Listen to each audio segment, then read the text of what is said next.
Bonjour, bonjour tout le monde. Alors j'espère que vous allez bien. Et vous l'avez vu, lundi, Nadège était avec nous. Elle nous a raconté comment elle est arrivée au Canada. Et ça venait tout sauf de nulle part. Alors je vous encourage à écouter l'émission, à suivre l'émission si vous ne l'avez pas encore fait. Et comme je vous l'avais dit, eh bien elle est encore avec nous aujourd'hui et toute la semaine. Bonjour Nadège. Bonjour Annabelle. Heureuse de te revoir. Bonjour, Et tu as changé de place parce que notre amie Aurélie est revenue. Ah, il faudrait que... Parle anglais. C'était parti où? New York. New York. Dans un pays Los Angeles. Yes. I go there. Il faudra mettre des sous-titres, s'il vous plaît, pour Aurélie. Donc Aurélie, tu n'étais pas là lundi quand Nadège nous a raconté comment elle est arrivée ici, elle et sa famille, et ce qu'ils ont vécu. Donc on te laissera réécouter pour savoir si tu as manqué peut-être quelques informations. Et pour ceux qui ne le savent pas, Aurélie, elle fait partie, c'est sûr, de l'émission À table. Toi, tu es partout, en fait. Tu es dans Bonjour chez vous aussi. Mais tu es aussi celle qui œuvre en coulisses dans l'émission Teach auprès d'Atoms. Donc, félicitations Aurélie pour ce beau travail. On n'en parle pas souvent de ce que tu fais en fait à EMCI. C'est vrai, mais... C'est vrai. Je sais pas, quand on en parle aujourd'hui. Parlons-en plus, quoi. On parle Une petite inspiration soudaine. Non, mais c'est Aurélie qui gère un peu tout ça. On appelle ça une chargée de production. Chargée de production, et donc, tu es chargée de production pour Teach.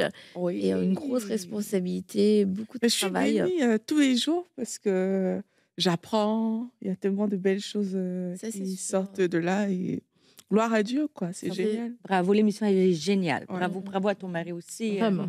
Vraiment, c'est beau. Bravo pour tout ce que tu lui as. Bravo pour tout ce que tu lui as appris, Nadège. Annabelle ne cherche pas de problème. Tu sais déjà que vous avez des problèmes, vous deux. N'en rajoute pas. Mais je crois qu'il ne regardera pas l'émission. Donc...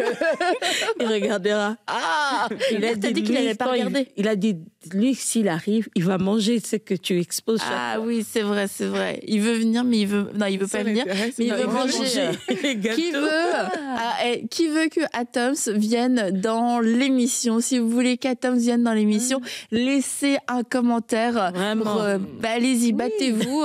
Et Nadège puis, le veut, en tout cas. Sous la pression, il va craquer, il va venir. Oh, Sous la oui, pression. battez-vous. Battez-vous à nos côtés pour que Atoms vienne faire au moins une émission dans la table avec Annabelle. Ça serait bien. Si sa chargée de production le relâche pour un tournage. Pour à table, c'est bon, tu nous autorises. Et moi, Atoms, c'est toujours le bienvenu. Hein, donc, donc nous attendons. On compte sur vous. Je veux dire qu'Annabelle envoie l'invitation. On va faire... Ok, d'accord. Madame, on peut demander quel est son dessert préféré, comme ça on peut. Il veut manger, donc on fera gâteau. Bon, on verra s'il mange. Bon, là, ça va être on a un beau gâteau. Il est magnifique quand même. On n'a pas de couteau, donc malheureusement, on ne pourra pas y prendre part. Alors, Nadège, on va parler aujourd'hui d'adversité. D'adversité, c'est ces moments-là qui arrivent dans la vie. Ces moments, tu en as un petit peu parlé lundi, mais c'est ces moments qu'on n'aime pas. Hein. On n'a pas envie de les vivre. Et pas du tout. C'était pas prévu dans notre agenda. On se lève pas un jour en se disant « Oh, waouh, j'aimerais bien avoir une journée toute pourrie aujourd'hui. » Et puis que ça dure en plus encore des jours et des jours. Et puis vraiment ne plus en voir le bout. Ah, j'aimerais bien vivre cette saison-là. Je suis motivée. Non, personne se lève en se disant ça. Mais on est tous passés par là à un moment donné. Et une des choses qui peut faire en sorte qu'on va très mal le vivre, c'est de se dire mais ça ne pouvait pas m'arriver, c'est impossible que ça m'arrive. Et du coup, le fait de vivre cette impossibilité fait qu'on va être en perpétuelle lutte. Et plutôt que d'essayer de s'en sortir, de comprendre aussi ce qu'on doit apprendre, mais ça va juste, mais non, c'est impossible que cette chose m'arrive. Et puis du coup, on se bat et ça peut durer longtemps comme ça. Et certaines personnes, malheureusement, ont même perdu la foi dans ces moments-là. moment-là. D'autres personnes ont perdu de vue les promesses de Dieu, puis ça a été une occasion pour eux de prendre des chemins, des détours terribles. Alors, Nadège, bon, toi aussi, hein, malheureusement, tu as eu ton lot d'adversité, tu as eu ton lot de moments difficiles. Et aujourd'hui, c'est ça, on veut encourager à travers peut-être certains de tes témoignages, des personnes qui passent par ces moments-là ou qui sont passées et qui peut-être ne l'ont pas bien vécu, n'ont pas bien compris ce qui s'était passé, encourager toutes ces personnes. Oui, exactement. Je l'ai dit un peu le lundi. L'adversité, ça peut être beaucoup de choses. Les épreuves, l'adversité, c'est peut-être un problème de santé, un problème dans les études, un enfant que tu n'arrives plus à gérer. Au fait, l'adversité, ce sont toutes ces choses qui, devant ces choses, tu sens que tu n'as pas de pouvoir sur ça. Au fait, ta simple volonté ne change pas cette situation. Ce sont des choses qui nous font pleurer. Il y en a d'autres qui régressent dans leur vie de prière parce que c'est tellement dur, c'est tellement fort qu'ils ne savent même plus prier. Il y a des gens, je prendrai l'exemple de Anne. Anne, la Bible dit, Dieu l'a rendue stérile, mais pendant ce moment de stérilité, dans cette épreuve où elle était, sa rivale se moquait d'elle, elle pleurait. La Bible dit qu'elle pleurait. Finalement, elle a compris, comme je disais, toujours face à l'adversité, se demander qu'est-ce que Dieu veut que j'apprenne. Là, on passe un peu, comme je disais, on court plus vite. Parce que si Anne, par exemple, elle a passé son temps à pleurer, la situation n'avait pas changé. Jusqu'au jour où elle s'est dit, qu'est-ce que je fais? J'ai pleuré, il n'y a pas eu de solution. Là, c'est moi qui va un peu plus. Mais le jour où elle a dit, ça suffit. Si je dois pleurer, je vais aller pleurer devant le Seigneur. Parce que lui, au moins, il a tout pouvoir. Il peut me sortir de cette situation. Au fait, l'adversité arrive à chaque enfant de Dieu. On a toujours quelque chose comme une écharde. Tu vois, il y a toujours une saison, tu peux passer par une épreuve. Oui, ça arrive. Mais la différence se fera dans le choix ou bien de la décision à prendre. C'est ça qui peut tout changer face à l'adversité. Soit vous faites le choix de pleurer, de vous lamenter sur vous, de chercher à ce que tout le monde ait pitié de vous. Et je vous garantis que ça ne changera jamais la situation dans laquelle vous serez. Voilà, ça c'est dit. C'est déjà dit. Merci, parce que Nadège. Pleurer, ça fait bien. Moi, je dis toujours, pleurer, ça fait du bien à l'âme. On se sent bien qu'on pleure. Mais ça ne donne pas de solution. Alors, il faut se dire, bon, j'ai pleuré, je me suis sentie mal, je suis restée sous mes couvertures. Qu'est-ce que je fais concrètement maintenant? Surtout nous, en tant qu'enfants de Dieu, nous avons un Père. Nous avons Dieu qui est là, plein d'amour. Alors, comment un Dieu plein d'amour peut me laisser dans des épreuves, dans des choses douloureuses? Dieu est là. C'est nous, au fait, avec nos problèmes. Des fois, nous oublions que Dieu est là. On se tourne vers... on veut bien rester dans cette douleur-là, pleurer, ça fait du bien. On veut se lamenter, on veut trouver des coupables, sauf nous-mêmes. Alors, face à l'adversité, moi, personnellement, comme Anne, je me dis toujours, OK, j'ai pleuré parce que c'est arrivé, je suis un être humain, j'ai eu très mal, j'ai pleuré. Et j'ai fait quoi maintenant après avoir pleuré? Alors, mais c'est intéressant parce que Anne, ça dit qu'elle a pleuré, elle a été jugée, même l'homme de Dieu, Pénina, il n'y a rien pour elle. Puis ça dit que lorsqu'elle est sortie, cette année-là, elle s'est levée. Cette année-là, comme je dis, elle dit, c'est assez. Puis la Bible me dit, son visage ne fut plus jamais le même. Mais l'homme de Dieu n'avait pas dit, tu vas être enceinte. Il n'avait rien dit. Non. La situation était la même, mais elle avait décidé que cette année-là, c'était terminé. Elle est retournée. Et peut-être c'est à partir de ce moment-là, le fait que son visage, ça reflétait l'intérieur de son âme. Peut-être qu'après ça, elle a eu le goût de retourner vers son mari. Peut-être que parce qu'elle était dans la peine, l'amertume, puis avec raison. Exactement. Mais ça la paralysait. Puis quand elle a décidé que c'était plus pareil, peut-être qu'elle est retournée vers des désirs vers son mari, puis que c'est comme ça qu'elle est tombée enceinte, mais peu importe. Mais moi, ce qui me fascinait, c'est qu'elle dit que Dieu l'a rendit stérile. Il faut faire attention, c'est pas Dieu qui envoie l'adversité, c'est pas ça que je veux dire. Mais à travers ça, Dieu savait pourquoi c'était pas le moment pour elle d'avoir des enfants. Parce que quand elle a enfanté Samuel, c'était exactement le temps pour aller oindre le roi David. Si elle était tombée enceinte, parce que Pénina, là, elle a eu plusieurs enfants, imaginez. Fait qu'elle a vécu tout ça. Mais si elle l'avait eu au début, ça n'aurait pas été le bon timing pour qu'il aille oindre le roi David. Donc, dans notre adversité, c'est de voir que Dieu, il est souverain. Je reviens souvent à ça, mais il est au-dessus de ce que je vis. Puis, parce qu'il m'aime, il va me faire traverser. Et il y a une solution, puis sa solution, elle est meilleure que la mienne. Même si moi, je trouve que j'ai des meilleures solutions que celles de Dieu. Nada, tu me comprends? Oui, je comprends. Parce que moi aussi, j'ai des prières, comme tu as dit lundi. Des fois, j'ai dit, ça suffit. Des prières bizarres. T'étais pas là. On te raconte. J'aime pas trop quand assiste à tes conversations avec Dieu. C'est comme un petit peu gênant. Parce que Nada, j'allais dire, Dieu, ça suffit, là. Quand il y a l'adversité, en tant qu'enfant de Dieu, d'abord se dire, Dieu m'aime. Oui. Parce que les gens ont comme l'impression, souvent, nous avons l'impression, Dieu ne m'aime pas. Ouais, c'est impossible. Dieu nous aime. Exactement, c'est la... Il nous a aimés dans les péchés, alors, à plus forte raison, en étant enfant de Dieu. Dieu nous aime. Alors, d'abord, il y a des choses, il faut suivre une logique. D'abord, se dire, oui, je vis cette situation difficile, alors Dieu m'aime. Dieu ne veut pas que je sois dans le malheur. Dieu ne veut pas que je sois en train de pleurer dans la douleur. Ça, c'est déjà... Il faut déjà mettre ça dans un coin.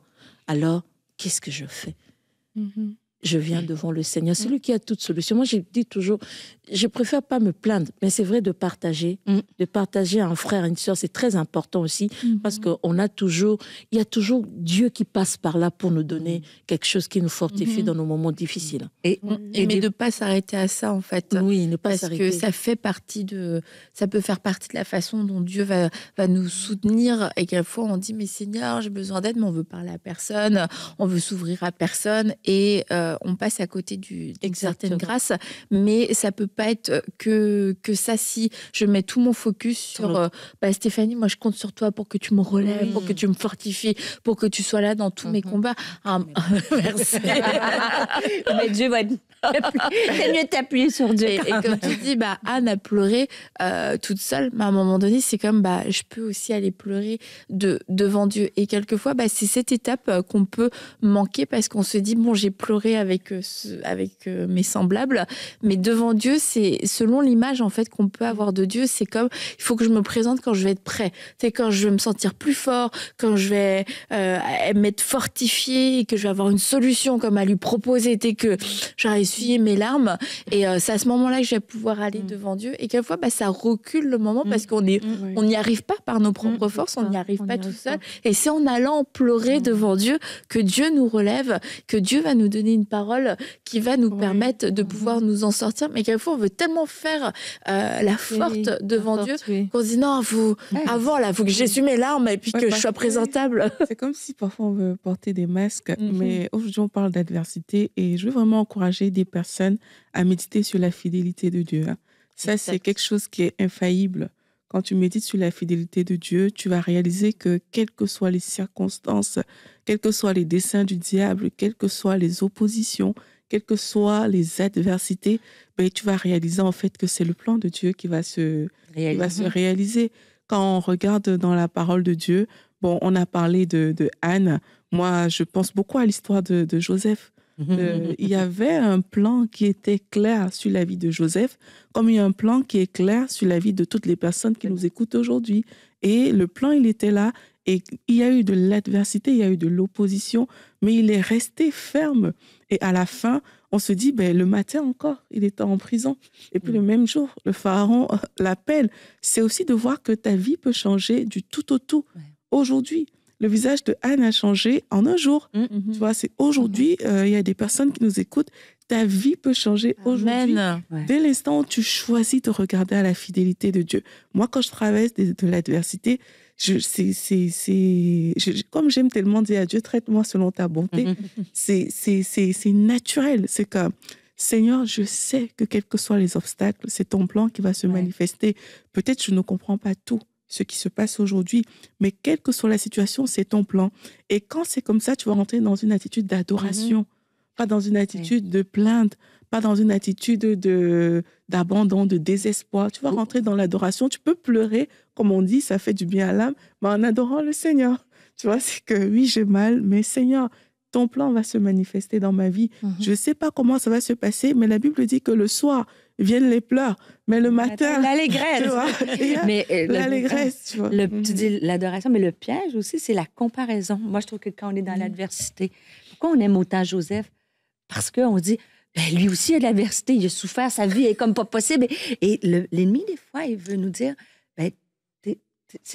l'autre, elle, ça va toujours bien, sa vie. Elle, ses enfants sont toujours parfaits. Elle regarde son grand ministère. Et je trouve que dans l'adversité, quand justement on parle la fidélité de Dieu, l'adoration, on peut arriver, et c'est tout à fait humain, et moi, je sais que vous êtes hyper, mais des fois, on peut être porté. Qui t'a détesté dans ton cœur, Stéphanie? Non, pas détester, au contraire, mais c'est de dire, pourquoi moi, ça m'arrive toujours à moi, puis pas les autres? Et on a l'impression que les autres, leur vie, c'est des pétales de rose, puis que nous, et pourtant, la Bible dit, vous aurez des tribulations dans le monde.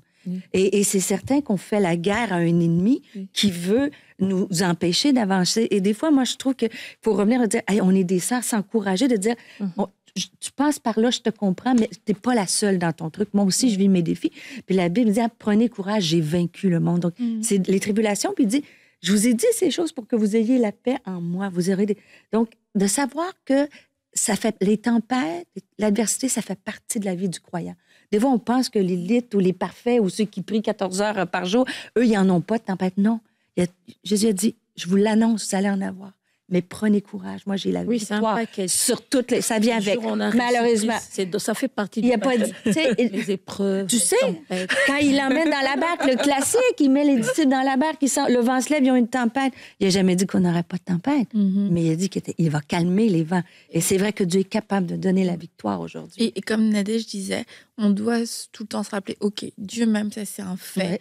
Et un deuxième fait, et peut-être qui va nous aider à marcher plus librement, c'est de se dire, les autres aussi ont des problèmes. Enfin, la belle, on m'avait l'impression de me laisser tomber tantôt que j'étais la seule à me réjouir des problèmes de Joseph. Parce que ça va éviter les suspicions, les spéculations, ce sentiment d'injustice. C'est pas je me réjouis du problème de l'autre. Je veux savoir le problème de l'autre, mais c'est un fait. Et trop souvent, on peut ne pas garder son cœur aussi dans l'adversité, dans les temps difficiles. Et c'est pas que ça va me réconforter, mais c'est d'arrêter de marcher dans ce mensonge.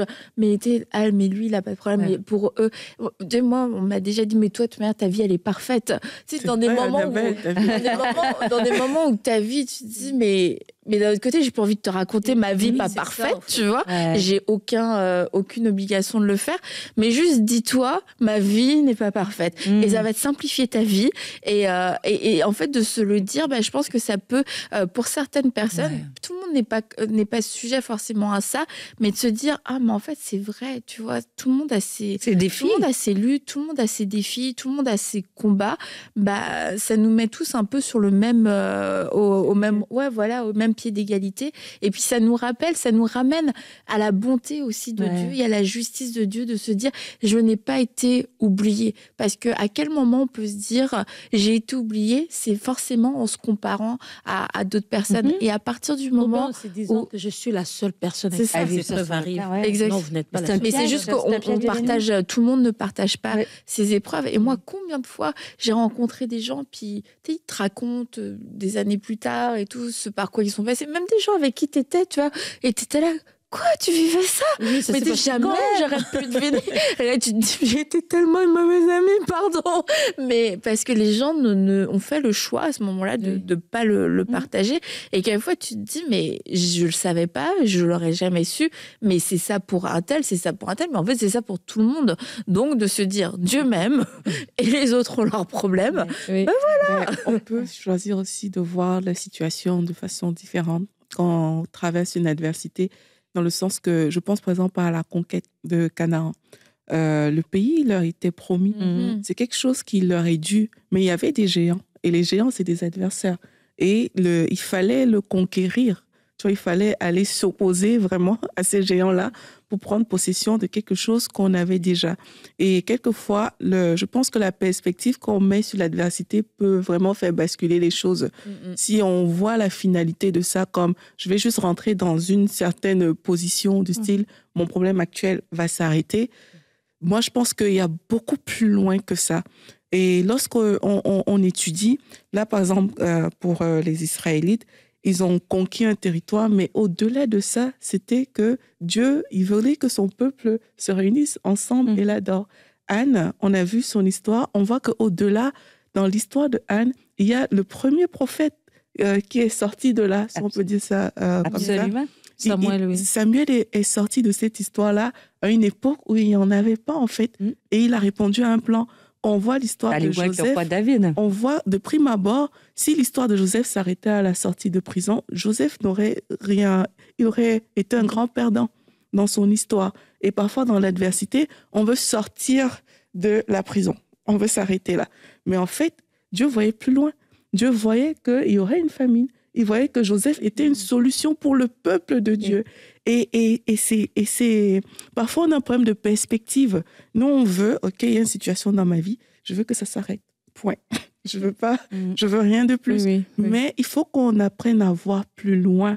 Il y a des choses que peut-être le Seigneur nous a promis, un Canaan, mais il y a des géants qui sont là.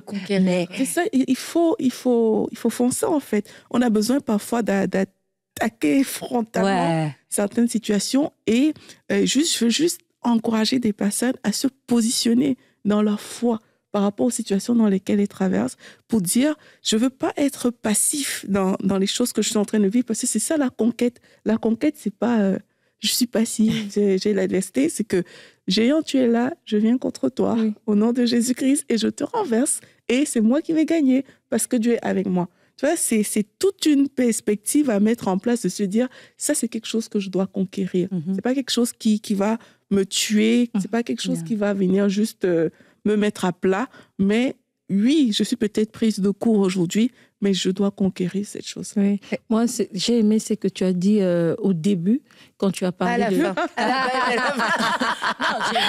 Alors, je disais... Tu peux répéter. Je disais ceci. T'inquiète pas, Aurélie a dit, elle a parlé de la fidélité de Dieu.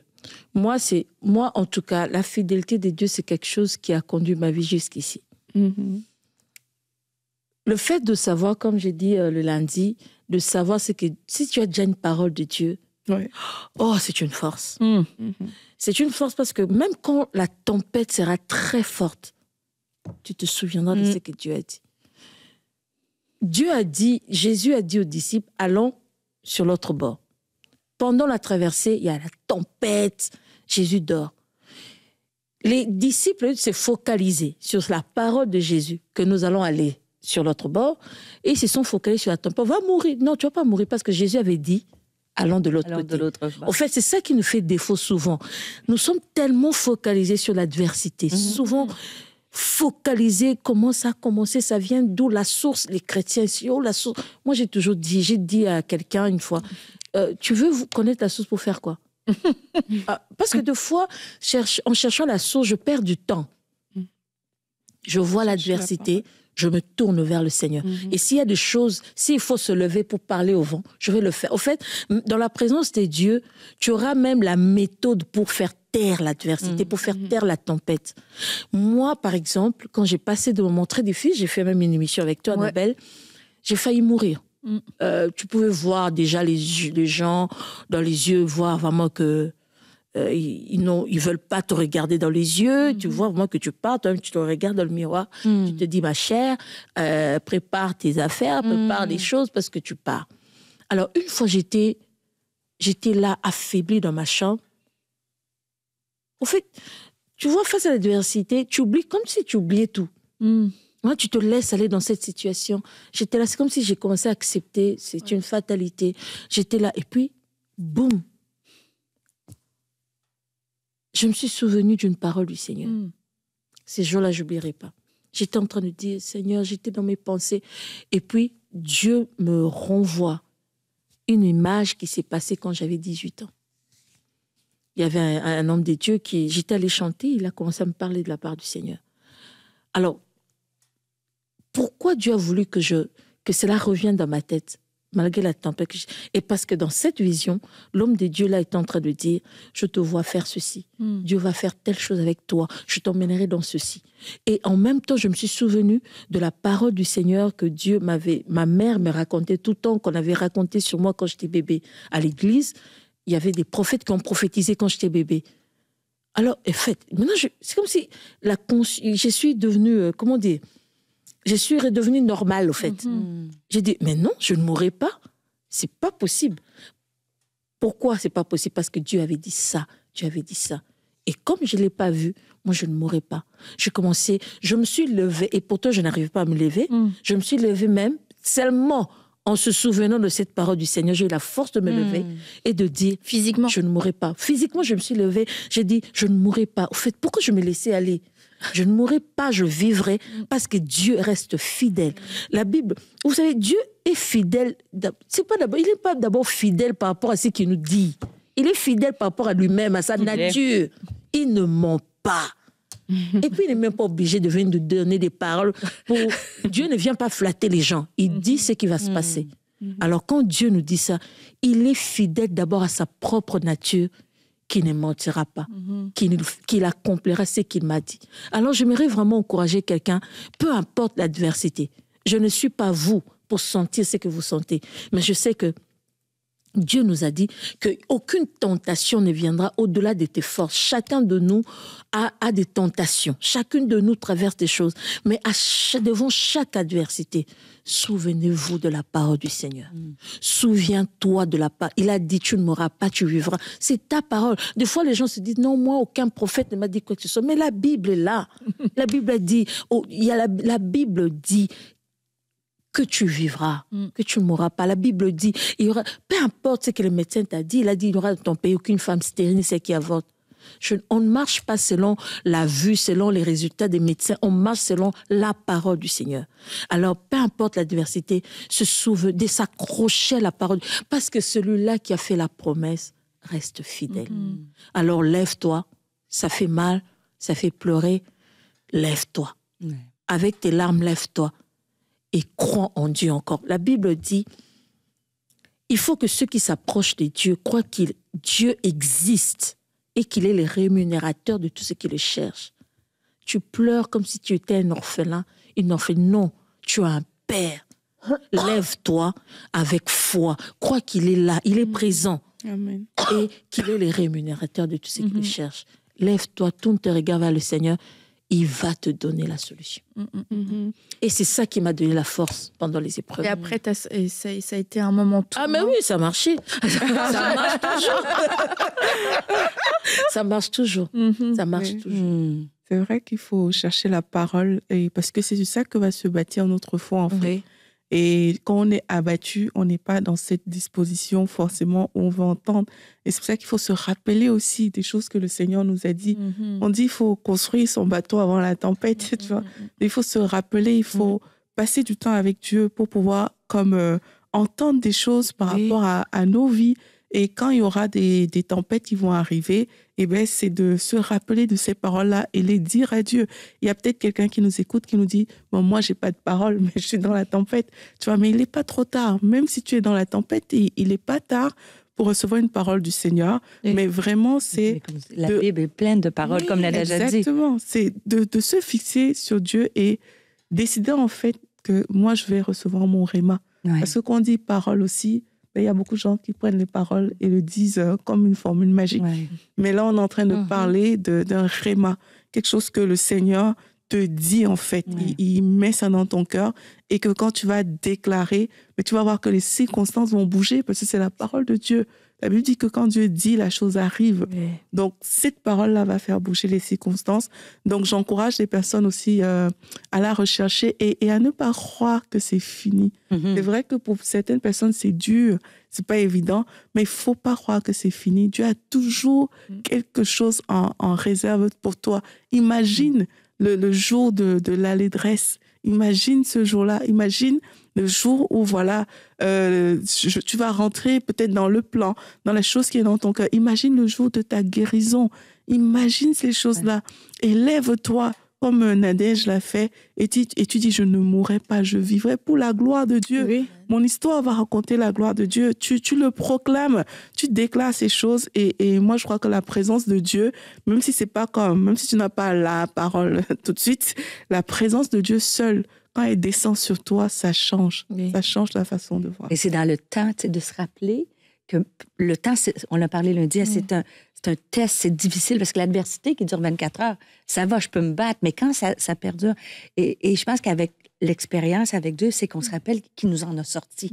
De se rappeler, hey, il m'en a sorti. Et l'ennemi, lui, ce qu'il veut dire, c'est qu'il n'y en a pas de solution. Ça va être ta vie. Tu vas être malade le reste de ta vie, ou tes enfants, ils vont être loin de... C'est comme s'ils t'emmènent dans un endroit. Et moi, la perle que Dieu me... Et ça me touchait quand tu parlais d'Anne. Le Seigneur, il me disait, tu sais, Pénina puis Anne, là, Anne, elle voyait à chaque année Pénina avoir un autre enfant, avoir un autre enfant. Elle devait se dire, mais moi... Puis elle avait l'âme dans l'amertume. Puis des fois, tu te dis, moi, je souffre, Seigneur. Le Seigneur m'avait dit, qui se souvient? Je qui se souvient des enfants de Pénina? Personne. Mais qui se souvient de la bénédiction que Dieu a donnée à Anne et que son enfant a porté, a eu un impact, comme tu dis, le premier prophète. Et je me dis, des fois, tu es dedans, puis tu vois pas, puis tu as l'impression que c'est juste ça, mais non. Parce que Dieu va t'en sortir, puis ça va être un témoignage bien plus grand pour sa gloire. Et des fois, tu t'arrêtes, tu es paralysé par une douleur, puis tu te dis, regarde, eux autres, ils ont tout ça. C'est vain, futilité. Parce qu'au final, quand Dieu fait le miracle, et là, tu rentres dans la bénédiction de Dieu. Et c'est là l'ennemi qu'il faut déjouer. La bénédiction va venir. Je reste, je m'accroche. Et comme tu dis, l'esprit guerrière, là, c'est pas passif. C'est les violents qui s'emparent du royaume de Dieu, de prier et déclarer la parole de Dieu. Exactement, parce que Aurélie aujourd'hui, Aurélie avait parlé, elle a parlé de Joseph. Je me dis, c'est moi qui me dis, parce que je vois aussi par les épreuves dans lesquelles je suis passée, je suis sûre que Joseph, à un moment, c'était un humain. Il pouvait se dire, quoi bon? Je souffre, je suis esclave, je fais ceci. Bon, l'opportunité, la femme de Potiphar pouvait être une opportunité de vivre un peu mieux parce que tu sors avec la femme du boss. Ça pouvait être une petite sortie. Mais pourquoi Joseph est resté accroché?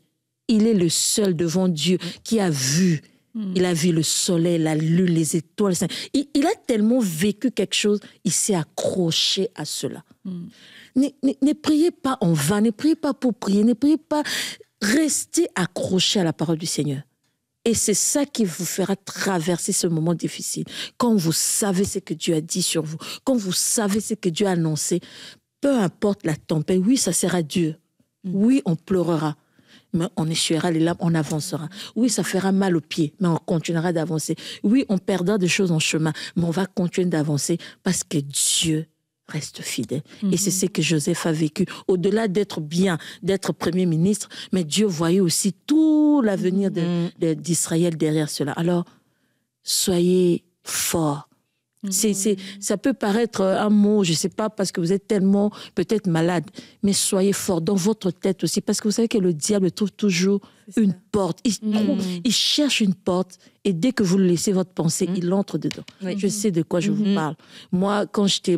ça, je vais raconter ça dans mon livre aussi, mais je raconte ici. J'étais enceinte de ma deuxième fille. Et comme ça, le diable vraiment, c'est vraiment un menteur. Et je vois Priscilla, l'aînée qui est passée. Et je me suis dit, moi-même, je me disais, je ne verrai pas Priscilla grandir. Je veux mourir à l'accouchement. J'étais triste. Et je n'avais plus goût à rien. Je n'ai même pas dit ça à Toms. Au fait, je voulais garder ça. C'était devenu une réalité en moi. Ouais. Et puis, ça passait aussi, oui, tu vas mourir et tout. Jouer un peu de ce temps avec ta petite fille. C'était entré en moi. Et tout était devenu comme comment dire ça? Tout était mort. Je n'avais plus goût à rien. Parce que je savais ce qui allait se passer. Et puis, un jour, je me suis dit, mais non. Pourquoi? Pourquoi je laisse cette pensée prendre de la place? Je refuse. Vous devez, comme j'ai dit au début, face à l'adversité, il y a un moment où vous devez vous lever. Tant qu'on n'a pas assez de la situation dans laquelle on est, on ne change pas. On ne trouve pas de solution. Il faut un moment dire assez. Qu'est-ce que je peux faire maintenant? Changer mes Soit pensées. je crois en ce Dieu dont on me parle, qu'il est capable de donner cette solution, soit je laisse. Il y a un moment, il faut vouloir faire un choix. Et je vous invite à faire le choix de Dieu. Trouvez Dieu prenez Dieu comme votre choix. Et vous ne serez pas déçus. Vous sortirez certainement de la tempête. Pour terminer cette émission, est-ce que tu peux prier pour les personnes qui passent par des temps d'adversité? Je vais le faire. Merci. On va prier. Oh Seigneur, merci pour ce temps. On a parlé d'adversité. On le voit, on le vit. Les autres le vivent dans leur corps. Les autres dans leur travail, dans leur famille. Mais chacun passe par des épreuves, l'adversité, des choses qui nous désarment complètement. Mais heureusement que Dieu est là. Tu es notre Père. Un Père plein d'amour. Un Père qui nous aime. Et tu nous dis que ça va passer. On va aller sur l'autre bord. Tu l'as dit. Seigneur, je prie pour toutes ces personnes qui sont fatiguées. Je prie pour ces personnes qui se sentent désarmées. Je prie pour ces personnes qui se disent, il n'y a plus rien, j'ai tout essayé. Oh, je prie encore. Je prie que la foi qui était perdue revienne dans votre cœur, revienne dans votre tête, revienne dans votre esprit, et que cela vous pousse à vous lever et à menacer le vent, à menacer la tempête, l'adversité au-devant de vous. Restez dans la présence de Dieu, vous aurez la solution. Vous aurez quelque chose qui vous fera sortir de cette tempête. Seigneur, je prie, fortifie ceux qui sont fatigués. Donne la force à ceux qui veulent abandonner. Dieu est fidèle. Dieu ne ment pas. Dieu reste fidèle. Seigneur, je prie que ceux qui sont fatigués, ceux qui passent par l'adversité, vivent la fidélité de Dieu. Qu'ils sortent de cette adversité. Qu'ils triomphent de cette adversité. Qu'ils marchent sur cette adversité. Parce que la victoire est à eux. La victoire est pour eux. La victoire est pour nous.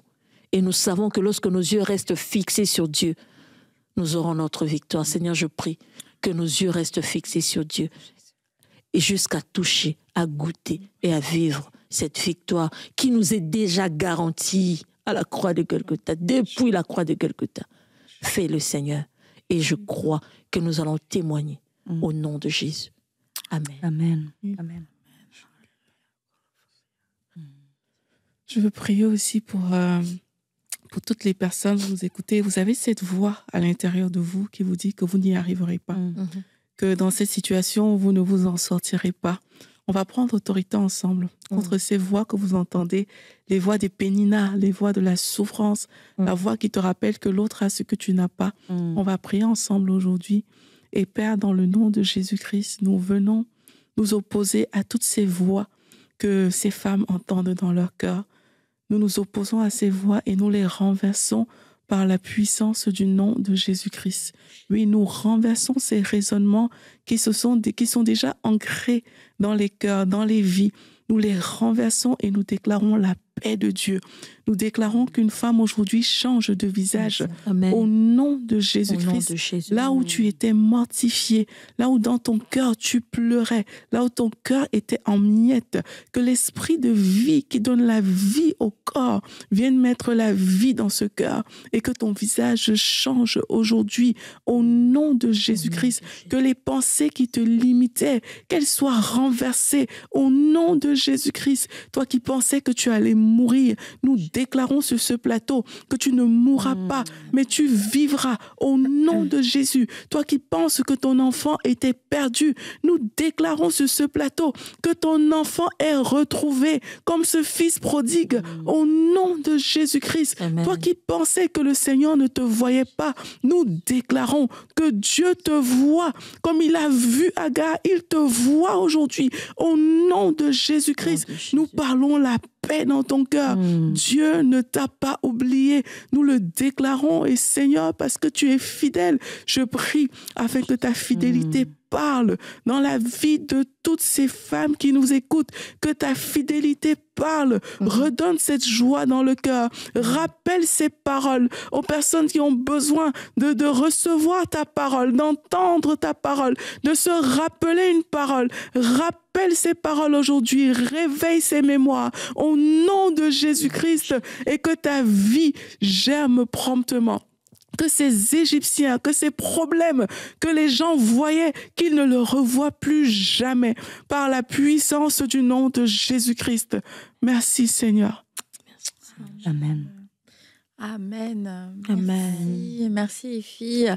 Et recevez ces prières, ces prières comme étant vos prières, que ça devienne vos mots, que ça devienne votre déclaration. Et ne restez pas passive dans l'adversité, face à l'adversité. Et comme Aurélie l'a dit, c'est pas juste un problème qui doit disparaître. Je vais fermer les yeux et puis ça va disparaître. Il y a des choses, nous avons besoin de les conquérir. Nous avons besoin de les vaincre. Et vous avez reçu toute la puissance pour marcher, vous avez reçu toute l'autorité pour marcher sur la puissance de l'ennemi. Donc ne laissez pas place, ne cédez pas à la peur, parce que celui qui vit en vous est plus fort que celui qui est dans le monde. Alors n'ayez pas peur. Et Stéphanie l'a déjà prêché, mais il n'y a pas de victoire sans combat. Il n'y a pas de victoire sans combat. Nous avons remporté cette victoire, mais aujourd'hui, il y a un combat. Donc ne fuis pas devant ce combat, ne fuis pas devant le Goliath. On le dit souvent, Goliath n'était pas à fuir, Goliath était à abattre. Et tu as tout ce qu'il faut entre tes mains pour pouvoir abattre Goliath dans le nom de Jésus-Christ. Alors on va se retrouver vendredi et comme je vous l'ai dit, bonne nouvelle. Et oui, Nadège sera encore là avec nous. Moi, vendredi. Sous-titre pour Aurélie, s'il vous plaît. Merci. Donc on se voit vendredi. Bye bye. Bye.